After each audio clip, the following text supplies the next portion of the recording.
organizadores por la creencia de que podía aportar algo en este acuerdo, importantísimo debate. Voy a, algunas características personales, nomás para que entiendan de dónde hablo. Mi formación inicial fue en biología, después en filosofía, soy investigador con ICET, soy profesor de la Universidad de Buenos Aires y trabajo en un grupo que aborda este tipo de problemáticas y trata de pensarlas y ver en qué puede sumar. Cuando estaba pensando en el tipo de aporte que podía hacer, dos preguntas inmediatamente se me aparecieron. Una es ¿qué universidad tenemos? Y la otra es ¿qué universidad queremos? Como una especie de punto inicial. Y por universidad, y acá me quiero detener y me gustaría que el debate posterior también lo incluya, tiene que ver con las tres dimensiones que tiene la universidad. En el caso particular que yo trabajo, en la Universidad de Buenos Aires, y esta también, que tiene que ver un eje de investigación muy marcado, un eje de docencia y un eje de extensión. En los convenios que dieron origen a esta charla, si se fijan, los tres ejes aparecen involucrados de una u otra manera. Y es uno de los puntos que yo creo que tenemos que recuperar. No solo quedarnos en uno de los aspectos, sino ver cómo la universidad se extiende, investiga y enseña cómo aparecen frente a este tipo de convenios involucrados. En la medida en que después de mí vienen las intervenciones de Darío y Gustavo, no me voy a detener en las cuestiones particulares, además porque evidentemente lo manejan mucho mejor que yo, con lo cual me parecía que el tipo de aporte que podía hacer era un aporte más de tipo general, ver qué elementos generales reconocí en los convenios y que se articulan con esta respuesta inicial que di, esta pregunta inicial que di, que es ¿qué universidad tenemos? El primer punto que aparece como un elemento emblemático, parte de mi trabajo, la mitad de mi trabajo es en la Facultad de Exactas y Naturales y tiene algunos puntos en común con esta, otras no, tiene que ver con una relación Estado multinacional. Evidentemente hay mucho más en eso, en los convenios, ya Darío y Gustavo lo pondrán en juego, pero inmediatamente aparece como un punto gatillo algo que fue muy fundamental en los últimos 30 años, que tiene que ver cierta disolución en el vínculo entre los estados y las empresas, y en particular un tipo particular de empresa que genera un tipo de efecto particular. El segundo punto que aparece y que muchos de nosotros y muchas venimos trabajando hace muchos años, tanto con el gobierno de Macri como con los gobiernos de Cristina, a partir de que Barañao se hizo cargo del Ministerio de Ciencia y Tecnología, tiene que ver con una lógica de pensar a la universidad como empresa y al científico como empresario. Es una lógica que lo dice explícitamente en el Plan 2020 y lo dice explícitamente en el Plan Estratégico Agroalimentario. Nos costó muchísimo que muchos compañeros y compañeras lo empiecen a levantar y seguían viendo en Barañao una figura que el día de hoy me cuesta pensarlo, y la verdad que cuando le gritan Barañao traidor es lo único que no le grito. Lo veo una persona absolutamente coherente desde que asumió, exceptuando por un tema no menor, que es el recorte del presupuesto en los últimos 2 años. Pero respecto a los lineamientos ideológicos no veo ninguna discontinuidad, y en ese sentido lo que vamos a discutir hoy tiene mucho sentido, justamente que haya actores involucrados que respondan a diferentes grupos políticos partidarios. El siguiente punto, además del científico como empresario y la universidad como empresa, que yo al menos reconozco dentro de los convenios involucrados, tiene que ver con algo que también se viene planteando mucho y que los artículos de Darío ponen mucho acento, y tiene que ver con una no discusión en relación a cuáles son los efectos, tanto ambientales como sociales, que generan ese tipo de convenio a largo plazo. ¿Qué tipo de impacto han tenido en Argentina respecto a el deterioro ambiental, respecto a la concentración en propiedad y uso de la tierra, respecto a los éxodos rurales, respecto a problemas con inundación o sequía, etcétera, etcétera? Este proceso agroindustrial montado en Argentina, o por lo menos intensificado a partir de la década del 90, medio de la década del 90, con la consolidación de los transgénicos. que forman una parte importante de los convenios que rescata Darío. Raramente, yo no es la primera vez que vengo a esta facultad, de hecho recuerdo una charla que di en esta misma facultad, un intercambio que tuvimos con Gustavo, raramente esto es señalado, ni en docencia, ni en investigación, ni en extensión, cuando se abordan este tipo de problemáticas. ¿En qué estamos aportando a un deterioro ambiental y social intensificado en Argentina? Y a la hora de pensar la universidad, tanto en términos de docencia, investigación como extensión, evidentemente significa una carencia por un lado y una necesidad de preguntarse en qué medida este tipo de convenio genera un incremento del problema. Otro punto importante que uno sabe que está detrás de este tipo de convenio y que ha sido un elemento marcado en los últimos 10-15 años en términos de política científica, tiene que ver con un centro en las patentes en innovación, que significan una especie de motor y de búsqueda de ingresos por parte de las universidades. Hace poco me comentaba gente del Ministerio de Ciencia y Tecnología cercano a Barañao la decepción que tenía Barañao de las pocas patentes que había generado el sistema científico tecnológico de Argentina. Evidentemente la forma de pensarlo, más cercano al modelo norteamericano, obliga a pensar que aparentemente nuestras universidades tienen que ser autosustentables y la forma de obtener dinero es de este modo. Yo creo que es uno de los puntos que tenemos que discutir. ¿Por qué la Universidad de Buenos Aires tiene que generar recursos?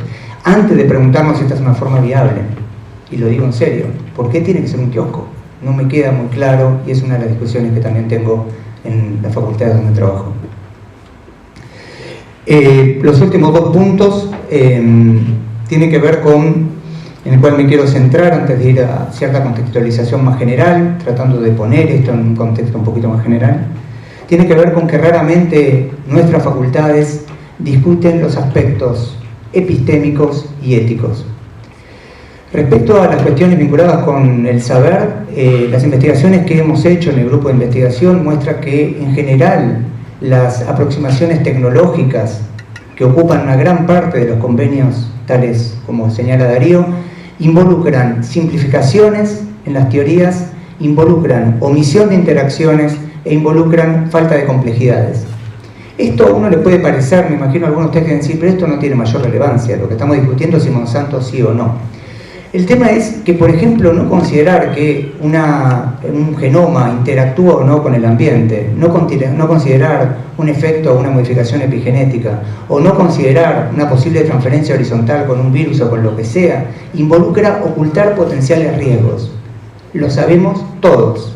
Si a mí me dicen que simplemente lo que pasa es insertar un gen en una semilla y que va a observarse una expresión fenotípica dada y ahí termina la historia, además de que me están tomando el pelo, están considerando que la vida es mucho más simple de lo que realmente es.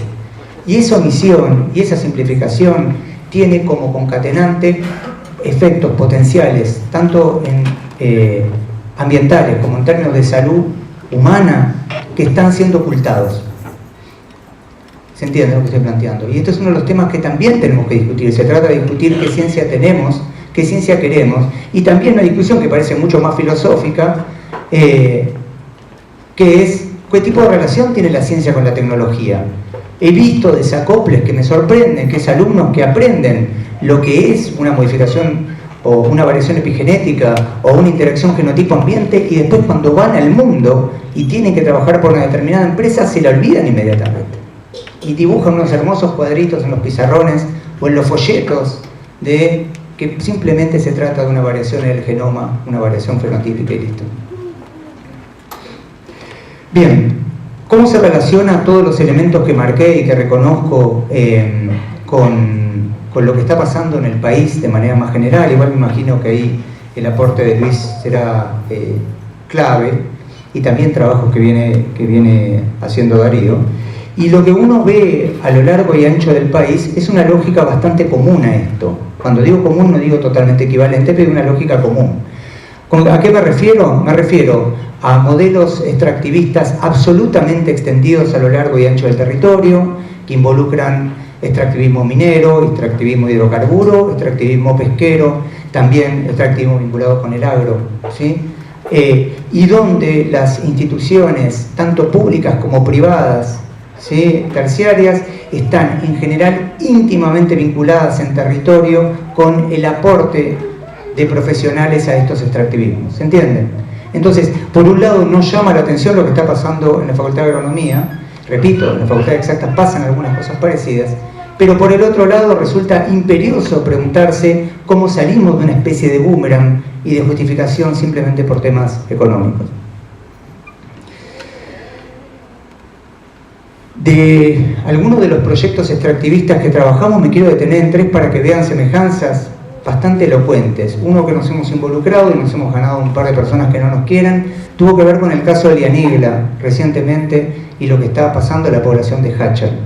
Otro de los casos tiene que ver con los efectos justamente de pesticidas en el territorio, pero en particular los neonicotinoides, los insecticidas relativos a las abejas. Y el tercero tiene que ver con el conflicto o con el aspecto pesquero. Me quiero detener en dos de ellos. En el caso de los mineros, de la extracción de minería, y en particular el caso de la Barrick Gold con la población de Hachal, la mayoría de la intervención por parte de los geólogos, ¿por qué me detengo en esto? Y ustedes deben decir, estoy en la Facultad de Agronomía, porque le veo muchísimas semejanzas. La mayoría de la intervención de los geólogos involucrados tienen exactamente las mismas características que mencioné antes. Generan escenarios simplificantes, obran como técnicos y tienen además un correlato muy importante con esto que estamos hablando, que es que parece que estuviéramos hablando de un problema que solo le cabe a los científicos y tecnócratas. Y esto es un problema de todos. Y cuando digo de todos, digo también de las poblaciones en territorio.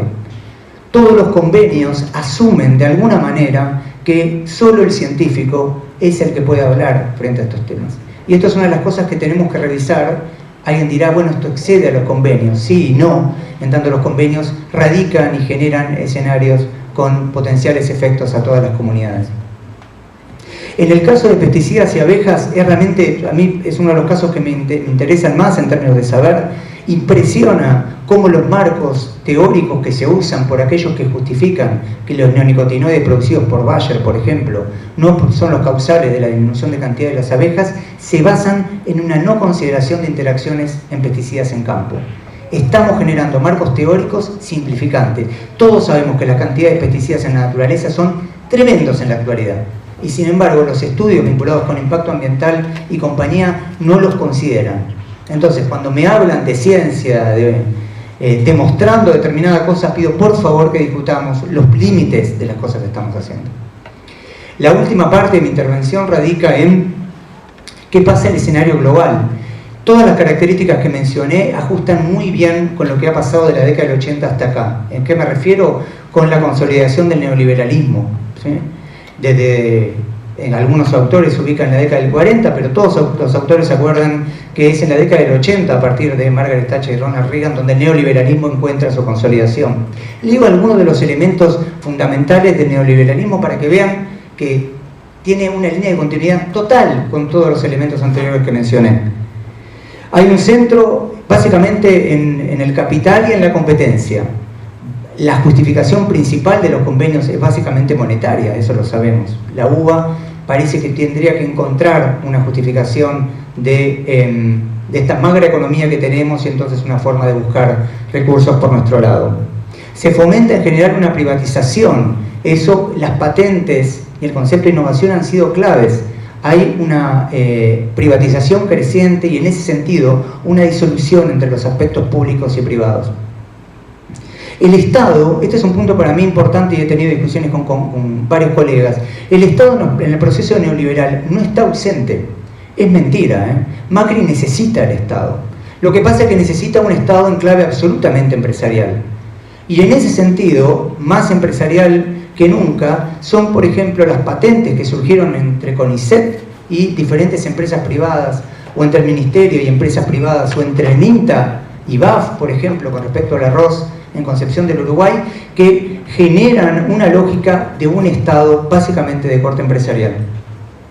En todos los casos, el individuo es empresario y la institución es empresaria. Y en todos los casos hay un incremento de la dependencia por parte de las comunidades en territorio. O dicho de otra manera, las comunidades en el territorio o se van a las ciudades o se vuelven más dependientes, como en el caso de pagar una patente por una semilla. Cierro con esto respondiendo qué pregunta, la primera de las preguntas que es ¿qué universidad tenemos? Con vistas a que después en todo caso lo discutamos y vayamos a la segunda, que es ¿qué universidad queremos? A mi entender, tenemos hoy por hoy, y en particular los ejemplos que estudio me ubican en ese lugar, tenemos una universidad que forma básicamente profesionales, los cuales, tanto de la parte privada como de la parte estatal, hoy por hoy funcionan como una élite profesional al servicio principalmente de empresas o del Estado empresarial y no de las comunidades en territorio, y cuyos efectos sociales y ambientales están siendo omitidos por un lado, y por el otro lado la responsabilidad propia que les cabe no está siendo considerada. Así que solo eso, gracias.